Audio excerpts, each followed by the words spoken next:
Ramón Torres Molina, derechos humanos, la agresión que ha habido en estos días de los negacionistas. Nos interesaría saber tu opinión con respecto a la situación, como se ha presentado, y este 24 ha sido muy especial. Es muy interesante analizar el video negacionista que dio a conocer el gobierno motivo de la celebración del 24 de marzo. Hay distintos puntos en los cuales falsea totalmente la realidad. Y eso es lo que pretende crear una nueva imagen sobre los derechos humanos, refutar las concepciones de memoria, verdad y justicia que se han desarrollado en los últimos tiempos. En primer lugar, habla que hubo una guerra. Y efectivamente, desde el punto de vista de quienes participamos en las luchas populares, a partir del año 68 se desarrolla algo que llamábamos una guerra revolucionaria, que implica un desarrollo progresivo de las acciones armadas. Para los norteamericanos, ese tipo de acciones armadas los llaman guerra de baja intensidad y desde el punto de vista jurídico lo llaman conflicto armado interno. Y eso es algo que realmente existió en nuestro país. Ocurre que esa incipiente guerra revolucionaria, que posteriormente tuvo mucho desarrollo y que convirtió a la Argentina en el principal lugar donde hubo el desarrollo de una guerrilla urbana, tuvo distintas etapas. En primer lugar, un desarrollo incipiente y una derrota política que se sufre cuando no hay una adecuación efectiva a la convocatoria de elecciones que se hace en el año 1972. Posteriormente, asume el gobierno constitucional y se mantiene agravado esos errores al mantenerse las acciones armadas durante un gobierno electo, legal y además de todo eso, un gobierno popular. De tal forma que en esas condiciones, antes del golpe de Estado, la guerrilla, por sus errores políticos y por sus errores militares, estratégicamente está derrotada. Los símbolos de la derrota de la guerrilla están dados por los combates de Malchalá en Tucumán, por Monte Chingolo y por Formosa, que es la operación que efectúa Montoneros. Las dos primeras, el Ejército Revolucionario del Pueblo. Todas esas son antes de que se produzca el golpe de Estado. Cuando se produce el golpe de Estado, la guerrilla políticamente ya estaba derrotada hace muchísimo tiempo y militarmente está derrotada en esas circunstancias. Lo que se produce después del golpe de Estado es lo que Clausewitz, analizando las teorías de la guerra o la realidad de la guerra, llama la dispersión o la persecución a la dispersión. Y que a veces lo considera, dice él, es mucho más importante que la batalla en sí misma. Y lo que ocurrió aquí es que tomó a la guerrilla en esa etapa de dispersión, de persecución, con mucha debilidad, con esa derrota estratégica, y desarrolló una represión feroz sobre el conjunto de la población. Y entonces, ahí aparecían los dirigentes gremiales, los dirigentes... ¿Qué es lo que principalmente reprimió? Claro. Porque la guerrilla ya estaba derrotada. Entonces, cuando utilizan el concepto subversión, que principalmente las teorías contrainsurgentes hablaban de la contrainsurgencia era contra los movimientos guerrilleros, Malasia, por ejemplo, y hablaban de contrainsurgencia, lo amplían a través de la experiencia francesa y hablan de subversión, que implica que no es solamente el combatiente, claro, sino es el que desarrolla políticas, el que desarrolla teorías, el que enseña. En definitiva, hacer una limpieza. puede ser Claro, subversivo como fue considerado en claro, nuestro país, ¿no? claro, claro. Entonces, en esa gran represión a nuestro país, claro, existía una pequeña resistencia armada todavía durante la dictadura, Ujú. pero que aparece mínima con relación a la represión que se sufrió el Sí, sí, conjunto de la claro. población de nuestro país. Entonces, cuando utilizan una guerra, la guerra tiene sus leyes, tiene su respeto, el respeto a ciertas normas, tiene una ética. Ya eso es histórico, Ujú. formado primero por la costumbre y ahora legislado por las convenciones de Ginebra. Y San Martín hablaba ya de la violación del derecho de gente y fusiló a algún español que le hicieron un juicio en Perú, como gobernante de Perú, por no cumplir la ley de la guerra. Entonces, la guerra no implica aplicar cualquier cosa, cualquier metodología. Sí, la Violar, tortura, eso está prohibido claro.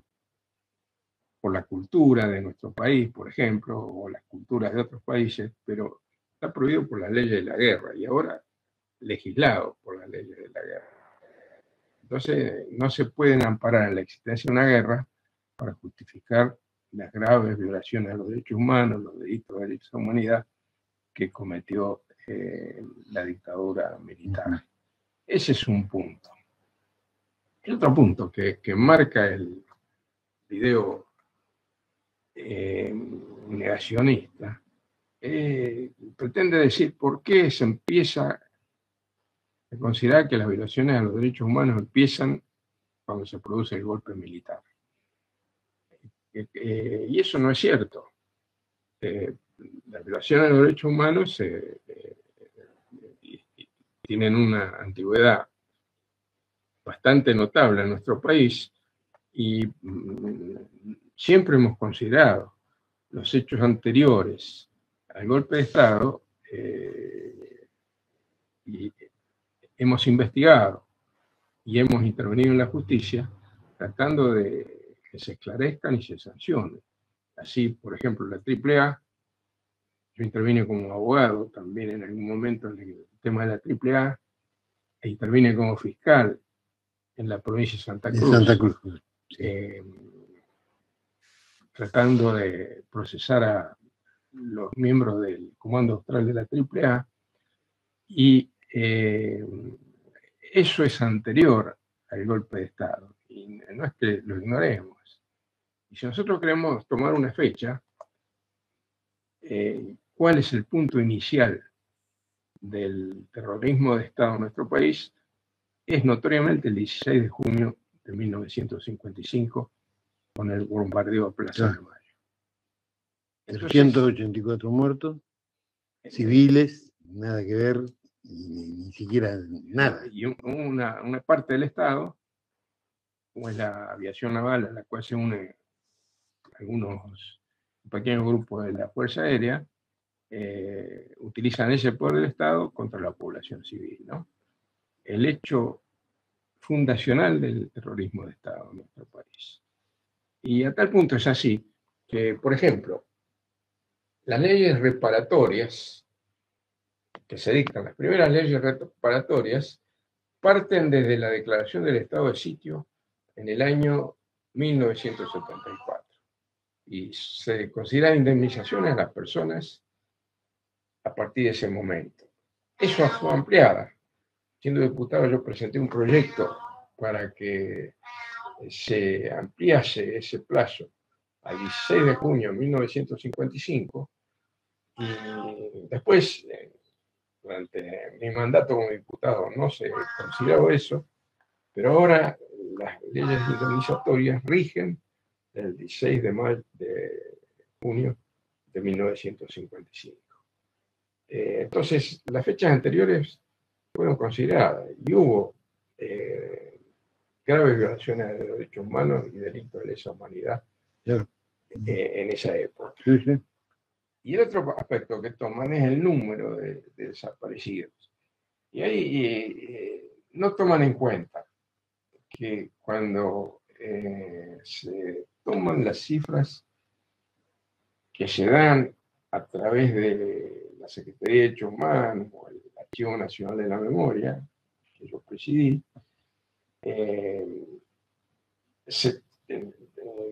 hacen mención a aquellos que fueron y denunciaron, aquellos familiares, aquellos compañeros de alguna víctima, y que se investiga eso y se confirma que efectivamente sufrieron la desaparición forzada o el delito de homicidio, y entonces se los incorpora ese listado.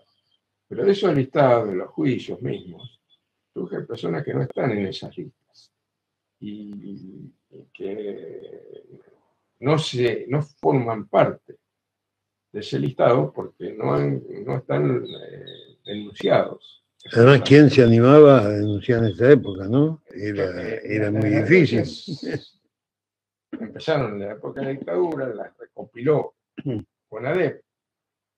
Fueron muchas las que surgieron con la investigación que hizo CONADEP, y posteriormente la Secretaría de Derechos Humanos y el Archivo Nacional de la Memoria continuó construyendo legajos. Ajá. Y esa es la cifra que se da aproximadamente un poquito menos de 9.000. Sí, yo había escuchado algo de que había un informe incluso a Norteamérica, a Estados Unidos, del ejército que hablaba de 18.000 y pico de entonces, las investigaciones que nosotros hicimos en el Archivo Nacional de la Memoria permitieron encontrar una documentación que era de un agente chileno que enviaba, que fue capturada esa documentación en el conflicto que tuvimos con Chile, esa recuerdo, ilusoria guerra que la dictadura quiso llevar adelante, irracional guerra totalmente contra el hermano pueblo chileno, y entonces ahí se captura esa documentación. Y eso también aparece corroborado por la documentación desclasificada por los Estados Unidos. Y entonces el batallón 601, que centralizó la información de la represión en nuestro país y también acciones represivas, decía que en el 78 había 22.000 víctimas desaparecidos o asesinados. Sí, eso es lo que yo había leído. Y estábamos a varios años de terminar la dictadura. Sí.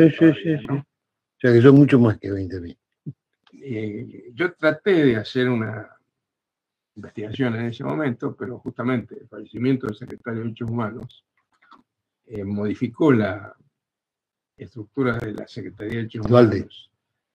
Cuando fallece Duhalde, ¿no? Se modifica la estructura de la Secretaría de Derechos Humanos y las investigaciones de este tipo, y se la quitan al Archivo Nacional de la Memoria y lo transforman a la unidad que estaba investigando delitos de lesa humanidad en unidad de investigación histórica, ¿no? Eso es producto de la falta de experiencia de nuestra burocracia política.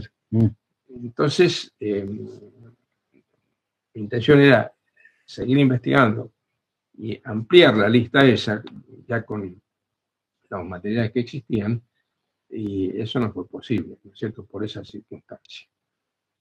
El número lo tienen ellos, lo tiene la represión. La represión ocultó la documentación de la represión. Dicen, y efectivamente hay decretos que la destruyen, ¿no? Hay órdenes del jefe del ejército que ordena la destrucción. Y hay órdenes en todos los ámbitos que se lleva a cabo esa destrucción, hay actas de destrucción. Pero la idea, y hay elementos que lo prueban, elementos que indican que esa documentación fue microfilmada y escondida del poder del Estado.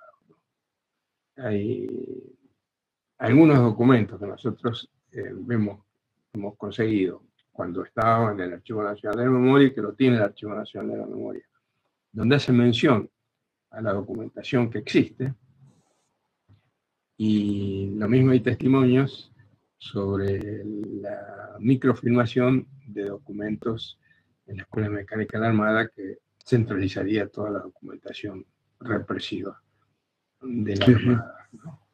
Ahora también han sacado una falsa desclasificación de documentos de la CIDE, que ya se había hecho, ya se había analizado, y le dan un destino que imposibilita realmente la investigación y la documentación de esa documentación. Porque, por ejemplo, el Archivo Nacional de Memoria buscaba documentación, sistematizaba esa documentación, analizaba la documentación, tenía equipos de investigación en ese sentido, y cuando tenía alguna conclusión, le elevaba a la justicia. Y así se pudo investigar o determinar varias cosas. Entre otras, cuando los investigadores del Archivo Nacional de la Memoria encuentran un listado simple de agentes civiles de inteligencia del Ejército, al ser en ese momento, el año 2009, una documentación clasificada, solicito su desclasificación en un trámite que se hace a través del Ministerio de Defensa, y el Poder Ejecutivo en el enero de 2010 desclasifica toda la documentación de las Fuerzas Armadas referida a la represión en la época de la dictadura y anterior. Y eso permitió que nosotros llevásemos a la justicia pusiéramos en conocimiento de la justicia más de 7.000 nombres pertenecientes al personal civil de inteligencia de las Fuerzas Armadas y al aparato de inteligencia propio de las Fuerzas Armadas, ¿no? No quiere decir que esos 7.000 cometieron delitos, pero sí estaba toda la estructura represiva en manos de la justicia, ¿no? Y eso también fue hecho público. Entonces, es una falsa desclasificación. En el Archivo General de la Nación no se sistematiza para dar a conocer esa documentación, pero es el investigador individual el que va y busca la documentación. El historiador que va a buscar algo del siglo XIX, tiene algún catálogo, busca en ese catálogo y empieza a revolver los papeles. Y eso no tiene nada que ver con una investigación relacionada con los delitos de lesa humanidad, que deben ser activos y puestos a disposición de la justicia. Y por ahora es que con toda la ofensiva que ha habido en el ámbito de derechos humanos, por ejemplo, disolvieron la Unidad Especial de Investigación sobre Niños Desaparecidos, que en el año 2004 Néstor Kirchner me encargó que la formara y la dirigiese. Todas las ofensivas que se han hecho contra la CONADI, contra el Centro Cultural Haroldo Conte, cuya fundación decidimos Eduardo Luis Duhalde y yo, sobre la base de la biblioteca que tenía el Archivo Nacional de la Memoria, el desfinanciamiento del Banco Nacional de Datos Genéticos. Todo esto forma parte de una política negacionista con el objetivo de lograr una amnistía, una mejor situación De los viejitos, eso. una mejora Claro, a las personas procesadas, claro. detenidas y condenadas Sí, sí, por violaciones a los derechos humanos o delitos de lesa humanidad. sí. Todavía hay tantos paseando, ¿no? Pero bueno, es problema de judicial y político judicial.